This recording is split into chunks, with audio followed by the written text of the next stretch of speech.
Kalıp çıkaracağım arkadaşlar, merhaba. Bu da yeni projem olacak inşallah.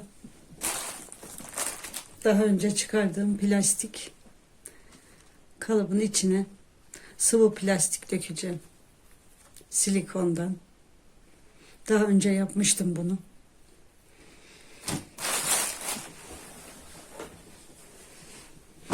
Bu kalıpta diğeri. Bunların içine dökeceğim.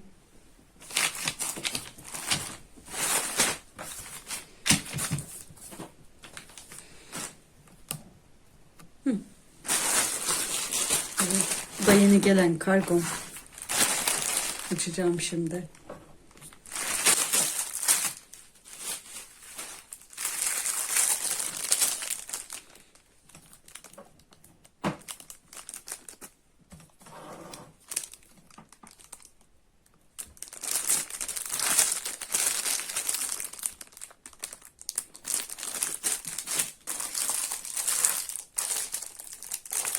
Evet, bu da diğeri.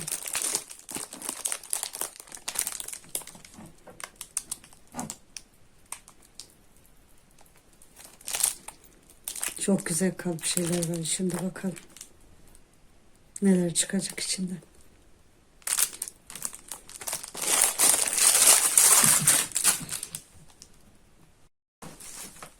Keşke biraz daha büyük olsaymış, değil mi kalıplarımız? Çok ufak, bayağı bir ufak. Mobilya süslemede ne kadar etkili olur orasını bilemiyorum arkadaşlar. Ben biraz ufak buldum. Görüntüsüne baktım. Bu da diğeri. Bu biraz daha büyük olsa daha iyi olurdu. Gördüğünüz gibi 2 parça aldım ama şunu ben evde çıkarmıştım. Bunu çıkardım ama bu biraz sıkıntılı bir durum. Astım hastalar için bunu yaparken bayağı bir sıkıntı oluyor. Çünkü nefese kaldım ben astımım. İçinde ne varsa artık. Sıvı silikonu almıştım. Onunla yapmak istedim. Bayağı bir beni zorladı. Sadece bunları yapabildim. En son dedim bakayım alayım bari dedim. Alsanız daha iyi olur sağlık açısından.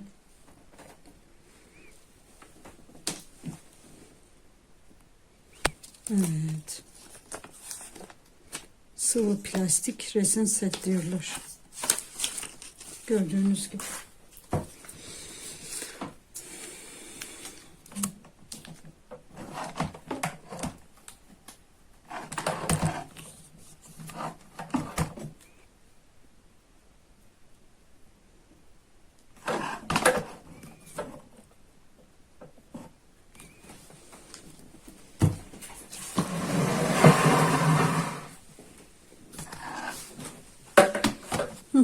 Daha belirgin, daha aydınlık oldu.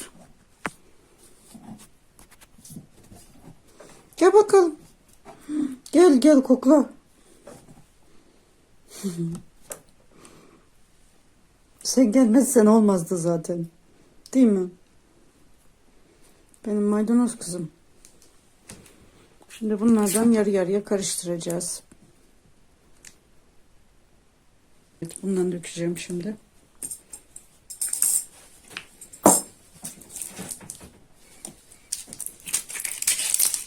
Bakalım. Bunun ağzı kapalıymış. Önce ağzını açalım.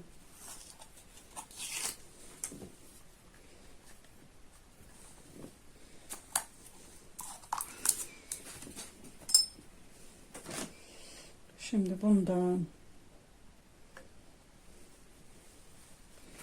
biraz bundan dökeceğiz şimdi. Kavanoza dökeceğim arkadaşlar. Birebir aynı şekilde. Şimdi diğerinden de aynı ölçüde dökeceğiz. Bayağı bir zor açtık.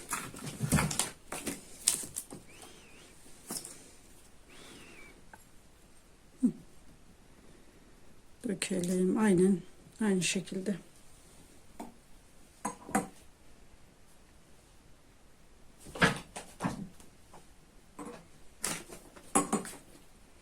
Dökelim arkadaşlar.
Evet, şimdi bunu çıkaralım arkadaşlar kırmadan.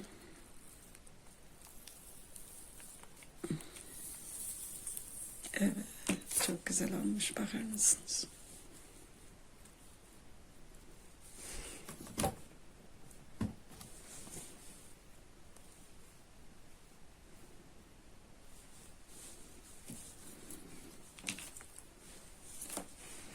Bunları mobilyalar için yapacağım arkadaşlar.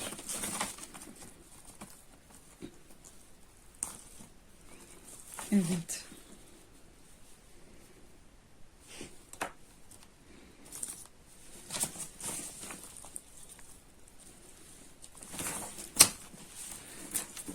Şunları şöyle alayım. Biraz fazla dökmüşüm ilk defa yaptığım için arkadaşlar. Biraz amatörüm. Bunlar kesilecek, hazırlanacak. Gördüğünüz gibi.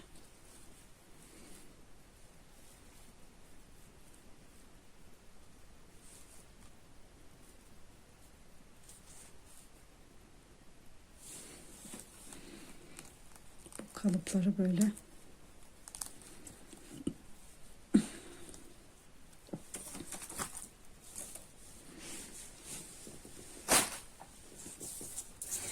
şunu çok beğendim arkadaşlar.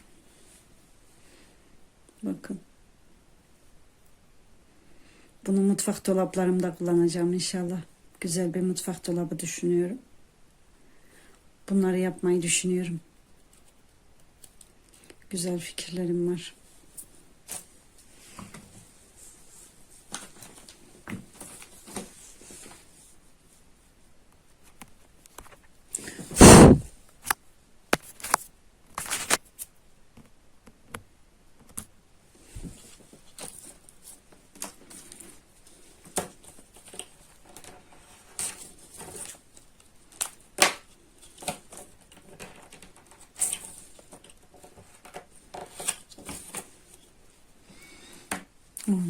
Bunları bir güzel yapıştırıp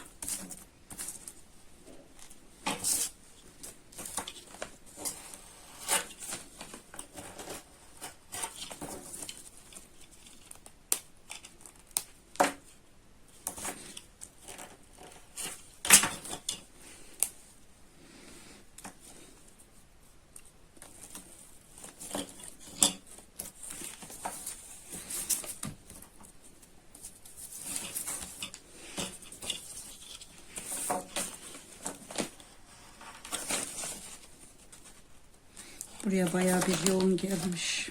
Buraya bir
Kapanış çok güzel oldu değil mi?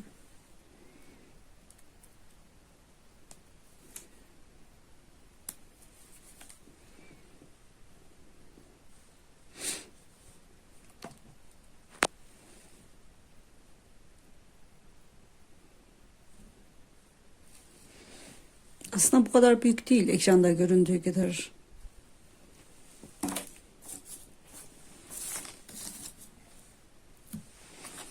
Yani ben dikkat etmedim, siz dikkat ederek alın arkadaşlar. Dikkat etmedim. Biraz da ilk defa yaptığımdan amatörüm, ondan dolayı.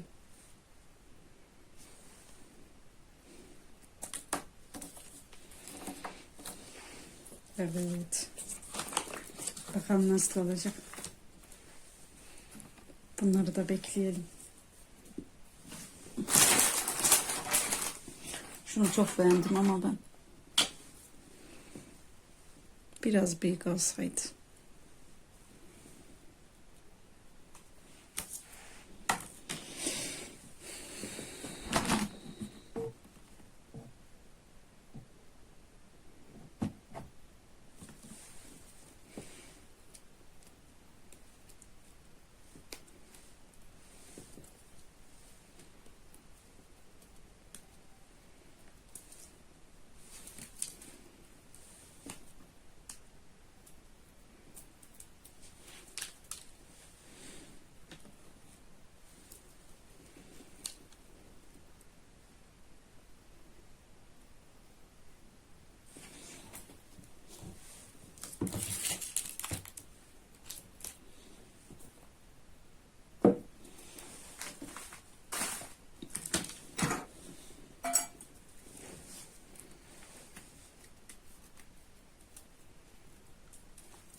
Mobilyaları süsleyebilirsiniz arkadaşlar. Bunları fön makinesiyle ısıtıp ondan sonra yapıştırıyorlar.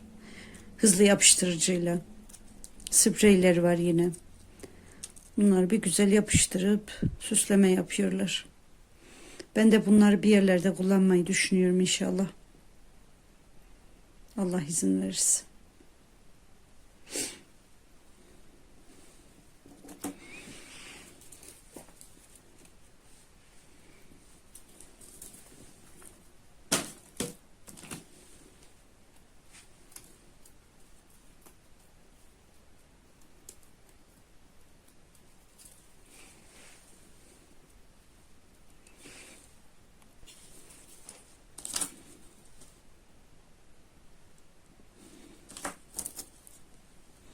Maket bıçağıyla da temizledim yanlarını.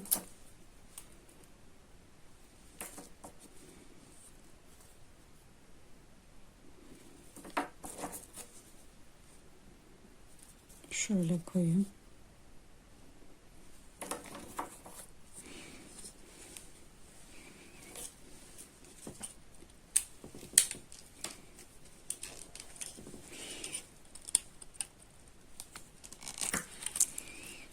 Biraz fazla koydum herhalde. Ondan dolayı sıvı plastiğin birazını da döktüm. Olmadı. Biraz fazla karıştırınca hemen donuyor arkadaşlar. 3 dakika falan karıştırmayın. Direkt biraz karıştırıp dökün. Yazık. Çoğunu döktüm yani.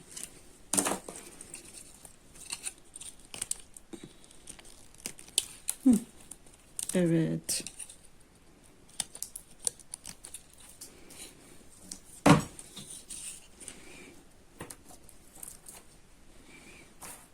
Çok karışık duruyor. Bunlar ancak boyanınca görünür. Desenleri şu hariç.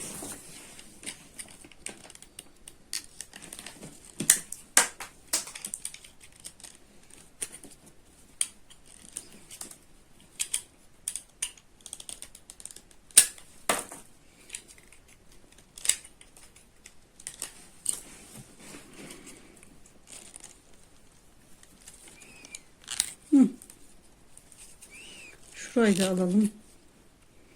Oyma yerleri görünsün. Biraz plastiği fazla kaçırmışım. Şurada şöylecene.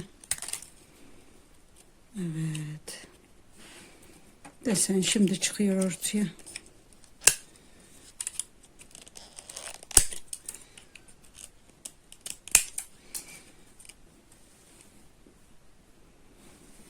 Anahtarlık gibi.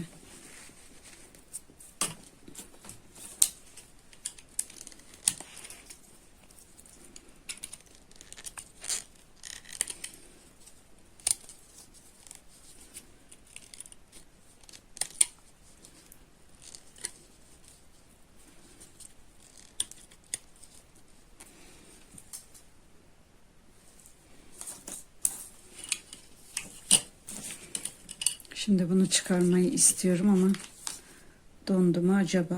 Galiba donmuş. Şöyle yapalım. İnşallah güzelce çıkar. Kopmadan. Şöyle size de göstereyim.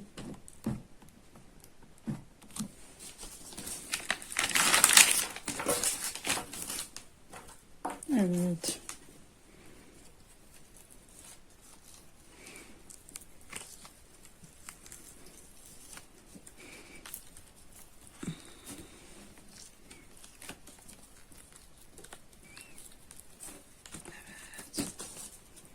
Biraz da buradan alalım. Yavaş yavaş.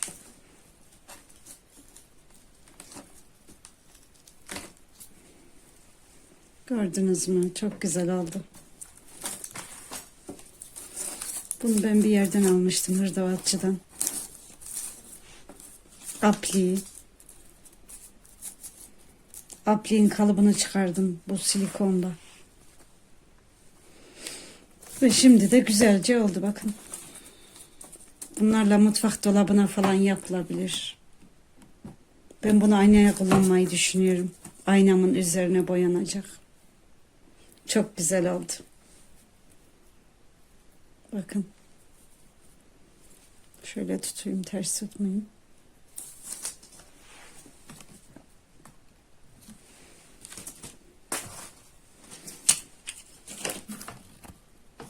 Şimdi bir de bunları çıkaralım.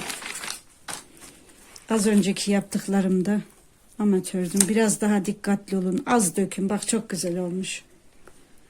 Yani neler yapılır neler yapılmaz. Ben de ilk defa yaptığım için sizlerle paylaşıyorum. Benim yaptığım hataları siz yapmayın. Plastik, sıvı plastiğin yarısını boşa gitti. Gördünüz mü? Az koydum. Azar azar yapın gerekirse. Çünkü çok pahalı. Yani. Yine burada aşım yapmışım. Şura kesilecek.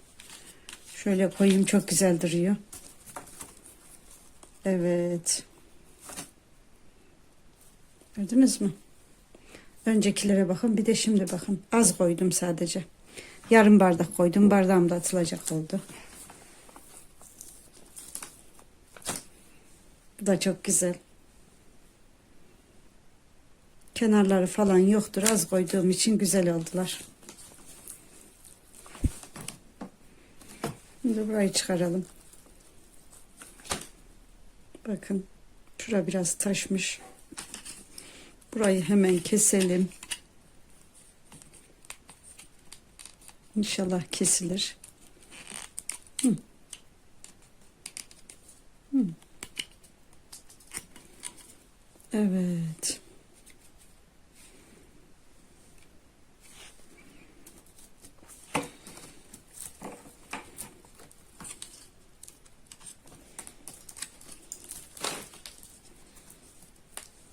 İsterseniz siz de büyük kalıplardan alabilirsiniz. Bu kalıplar yaptım ama bunlar nerede kullanılacak? Ebatlarının biraz büyük olması lazım. İşinize yaraması lazım. Aldığınıza değmesi lazım. Gelen bu yani. Çok küçük. Ama bendeki çok güzel oldu. Bu zamlar gelmeden önce ben bunu 8 liraya almıştım. Kalıbını çıkarmıştım. Sıvı plastik, sıvı silikonla. Zehirlenerek. Şundan da bir tane çıkarsam güzel olurdu. Belki bundan da çıkarım birazdan.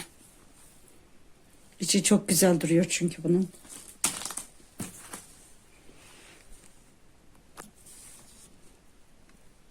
Bakın çok güzeller.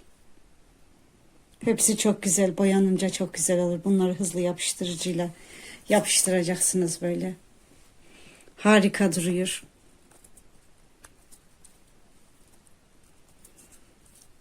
Çok eğlenceli bir şey ama biraz külfetli. Biraz tuzlu.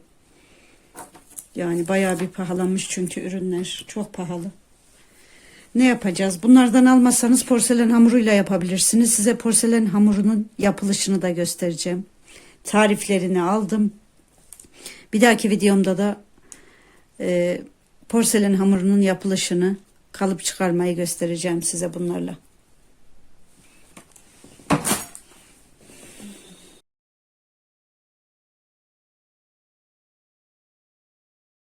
Nasıl olmuş? Yavaş yavaş.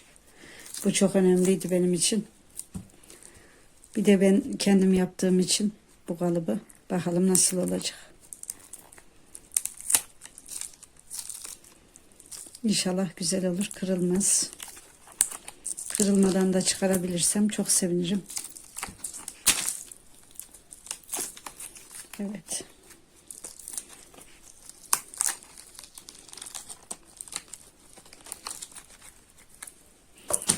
Gördünüz mü? Çok güzel olmuş.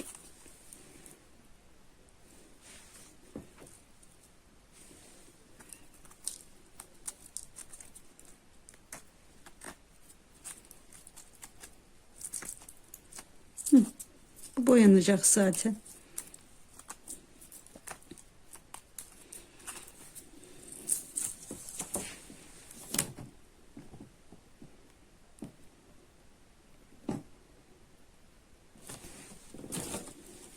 Ben yapmıştım. Olmuş bak. Siz de yapabilirsiniz arkadaşlar. İşi de böyle. Bunu ben tablodan yaptım. Tabloyu kestim. Küçük tablolar vardı. Plastik. Onlardan yaptım. Ve güzel olmuş. Şuraya bakalım.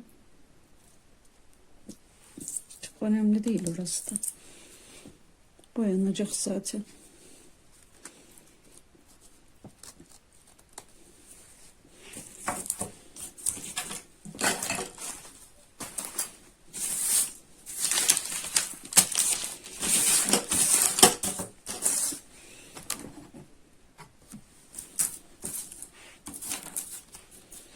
Evet. Şu da çok güzel bakın. Gördünüz mü? 3 tane kalıp çıkardım büyük büyük. Şundan yapmayı düşünüyorum. Şu da çok hoş oldu. Onlar da boyanacak. Gördünüz mü? Yapamam demeyin. Çok basit. Kalıbı var, dökümü var. Her şey hazır. Bunu yapmakta ne var? Ben yapıyorsam emin olun herkes yapar yani.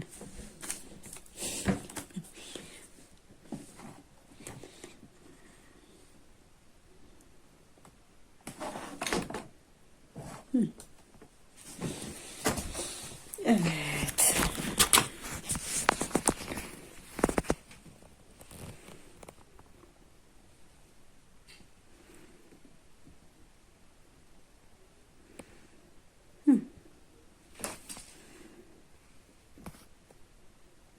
Nasıl olmuş? Güzel olmuş değil mi arkadaşlar?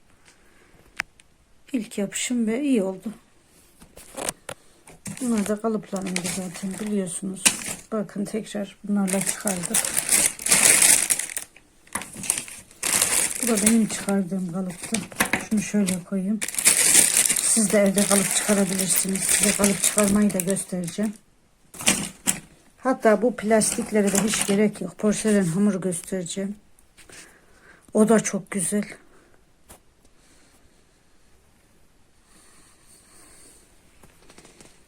Evet.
Bunlar da kaplarımız.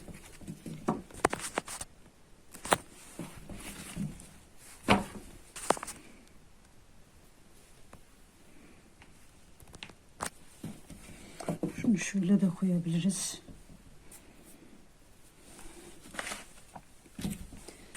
Bu da benim çıkardığım kalıp. Bu da aldığım kalıp arkadaşlar. Güzel görünsün diye de böyle çektim.